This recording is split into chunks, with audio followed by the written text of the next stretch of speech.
Hello, fellow realtors. My name is Bill Dryberg. I'm your president. I'm doing this video as a response to a number of phone calls I received regarding the CARES Act that was passed by Congress and signed by the president. How does it pertain to me? Do I get some money? If so, how do I go about getting the money? First, I want to thank our state president, Barry Grooms, for having the foresight to write a letter to our governor trying to declare that we are an essential service. And if you notice, when the act came out from the governor, we are declared essential services.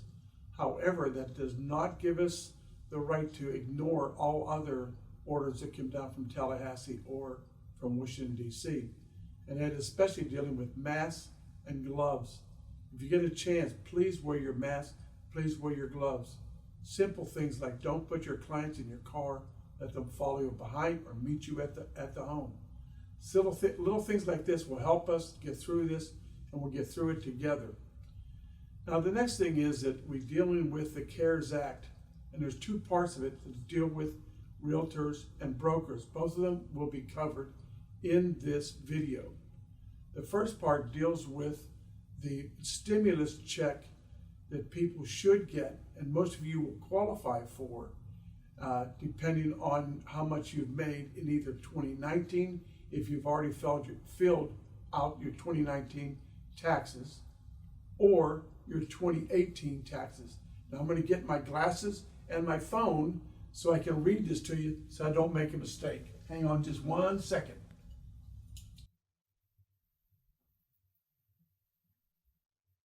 Okay, this is from Justin Schaefer. He's a CPA, and you're going to hear him in just a minute when he explains the second part of this act. This has to do with the stimulus check that some of you asking, do I get it? And if so, how? So I'm going to read this exactly as how Justin has sent it to me. The amount you will receive will depend on the total income in either your 2019 tax, if you've already filed it, or your 2018 tax. If you qualify, you'll receive one payment, one check, and here's who qualifies. If you are a single U.S. resident and have an adjusted gross income, that means your income plus all your deductions, in less of $99,000, you will get a check. If you file a head of household and earn under $146,500, you will get a check. If you file jointly without children and earn less than $198,000, you will get a check. Remember, we're a team. Together, we will get through this. Please watch this short video from Justin Schaefer.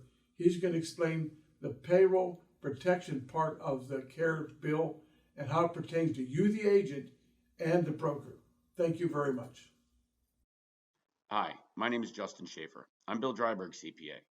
Bill called me up recently and asked me to put together this video, since he's been getting an awful lot of questions about the CARES Act, to help you all understand the CARES Act and its impact on you.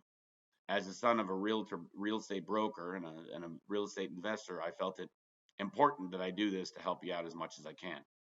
So to begin with, the CARES Act, a voluminous document that we've been spending 2 weeks understanding, has a piece in there called the PPP, or the Paycheck Protection Program. I'm certain you've heard an awful lot about it in the news media, and you've come to understand that very few people have a lot of answers. Well, not only have I been working on it and understanding it with my team, but as a member of a number of organizations, we've had a massive number of CPA firms weighing in on their understanding of it and the interpretations of this law. So let's start off. The most important thing to you is whether or not you can apply for it. That's what the questions are that Bill's been getting. So let's go ahead and start with number one. Number one is who can apply for it. There's going to be two buckets in this example. The bucket number one is going to be an individual or an LLC that does not file an income tax return, but rather reports its results on an individual income tax return. So that's bucket number one. We're just going to move forward with describing that bucket as the individual. So if an individual gets a 1099, if this bucket gets a 1099, we can apply for the PPP. It's calculated based upon your self-employment income. Your self-employment income is calculated by virtue of the gross income that you receive minus your expenses. If you filed your 2019 income tax return, you will know the self-employment income because you'll have the net income at the bottom of the page. If you did not file the 2019 income tax return, you would have a profit and loss statement that would say the same. You would take that bottom line number, you would divide it by 12, and you'll have your average monthly self-employment income.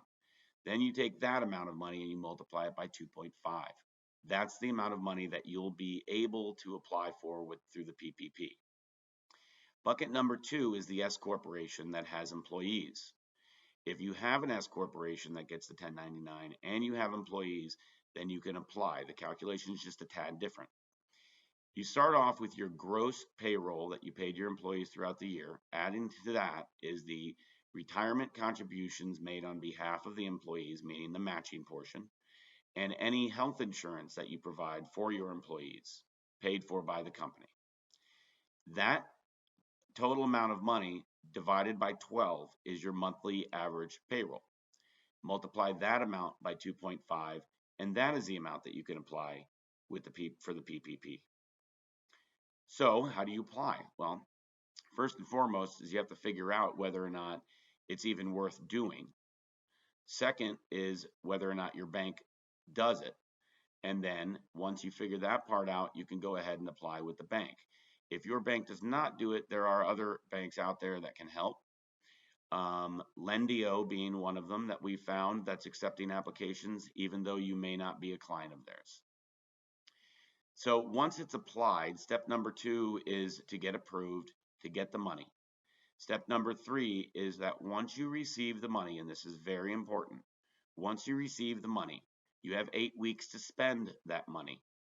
The reason is because if you do spend it on the appropriate items, which would be your payroll or your self-employment income, your rent and your utilities, then that money will be 100% forgiven by the Small Business Administration. So it's not a loan, it's an actual grant. If you don't spend the money, it becomes a loan, and you do indeed have to pay it back. So the S corporation, bucket number 2, can already be applied for. The individual, or bucket number 1, will be available for application on April 10th.